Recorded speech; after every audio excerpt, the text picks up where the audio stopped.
হুজুর না, মুরব্বী কম যেত না।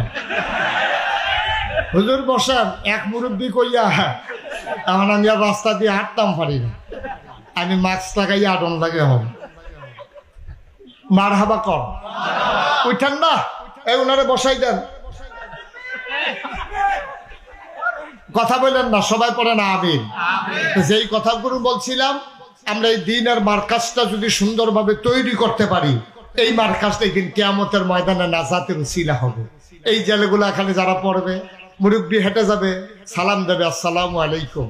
এই ছেলেগুলা এলাকার মানুষদেরকে, বাপকে মাকে যারা সুন্দর করে সহিশুদ্ধ করে কোরআন তেলাওয়াত করতে পারে না, এই বাচ্চারা গিয়ে সুন্দর করে আব্বাকে আম্মাকে কোরআন সহিশুদ্ধ করে শিখাই দেবে। এই সমাজের বুকে ইনসাফ কায়েম করবে, এই সমাজের ভিতরে অন্যায় অবিচার একদিন দূর করবে। এমন একটা প্রজন্ম এই মাদ্রাসার মাধ্যমে বের হবে ইনশাআল্লাহ। যেহেতু ওনারা আমার আত্মীয়, মাদ্রাসার যিনি, উনি দৌড়ে দৌড়ে আমার দরবারে ছুটে গিয়েছেন, আমাকে আনার জন্য অস্থির হয়ে গেছেন। আপা দুলাভাই ওখান থেকে ফোন করেছে, আমি কোনোভাবে আর না করতে পারিনি। আপনারা জানেন, সোশ্যাল মিডিয়ায় দেখেছেন, আমি কয়েকদিন ধরে খুব বেশি ব্যস্ত। আমার এলাকা বন্যা কবলিত, আমি সেখানে বসে মসজিদের ভিতরে আমি ঘুমাই, মসজিদের ভিতরে শুয়ে থাকি, সারাদিন কাটাই। ওই বন্যার লাগিয়া খিচুড়ি টিচুড়ি লেহাতে দুগলা খাই, না হইলে নাই। এই অবস্থার ভিতর দিয়ে কয়েকদিন ধরে ত্রাণ সামগ্রী এই সংগ্রহ করে করে আমি ঘরে ঘরে নাগাইছে প্রায় 10,000 চুলা আছে। প্রতিটা ঘরে আমরা চেষ্টা করেছি অন্তত 2 বার করে, একটা ঘর বলতে পারবে না যেখানে আমরা অন্তত 2 বার করে সাহায্য পাঠাইনি। মারহাবা বলবেন না? এইভাবে ওলামায়ে কেরামকে ভূমিকা পালন করতে হবে। ওলামায়ে কেরাম শুধু জানাজার সময় আছে, বাচ্চা হইলে আজানের বেলা আছে, ফার্স্ট দিনে খতমের বেলা আছে, এটা না। ওলামায়ে কেরাম হবে সমাজ বিনির্মাণে এক একজন অগ্র সেনানী। বন্যার সময় তারা ঝাঁপাই পড়বে সাহায্য দেওয়ার জন্য, করোনার সময় তারা ঝাঁপাই পড়বে মানুষদেরকে মুক্তি দেওয়ার জন্য।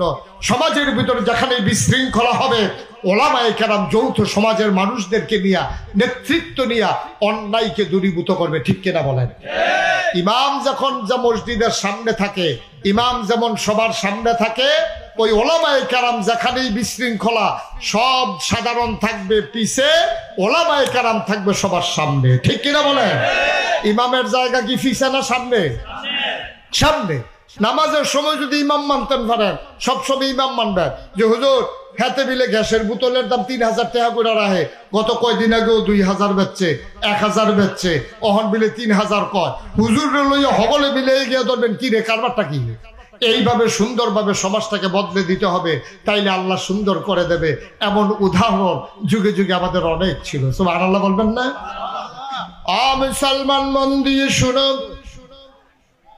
ওই মুসলমান চাই, ওই আলেম চাই, ওই ইমাম চাই। ইমাম আহমদ ইবনে হাম্বল, ওনাকে যখন বাদশাহ প্রস্তাব দিলেন, বাদশাহ প্রস্তাব দিয়ে দিলেন আহমদ ইবনে হাম্বলকে আপনি হয়ে যাবেন প্রধান কাজী।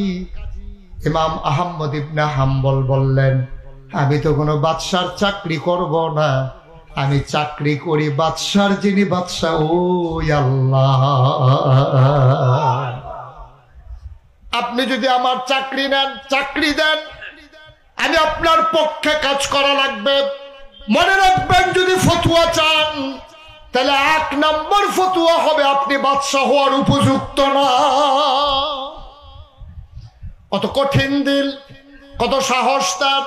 ওই যে আল্লাহ বলেছিলেন, ইয়া আইয়ুহান নবী আত্তাকিল্লাহ, হে নবী আপনি আল্লাহকে ভয় পান।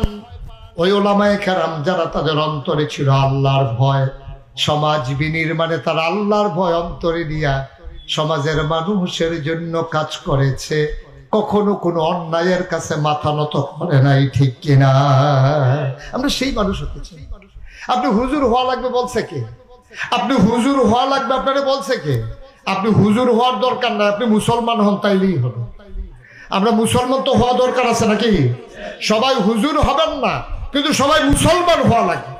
মুসলমান হতে হলে আফাতুমিনুনা বিবাযিল কিতাব ওয়া তাকফুরুনা বিবায, তোমরা কি কোরআনের কিছু অংশ মানো আর কিছু অংশ মানো না?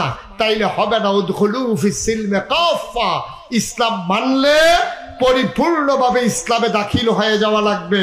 নামাজের ভিতরে যেমন তুমি ইমামকে ডিঙ্গাইয়া রুকুতে যাও না, ইমাম সাজদায় যাওয়ার আগে তুমি যেমন করে সাজদায় যাও না, ওই ওলামায়ে কেরামকে ডিঙ্গাইয়া কোনো অন্যায়ের সাথে আপোষ করা যাবে না। ঠিক কিনা বলেন?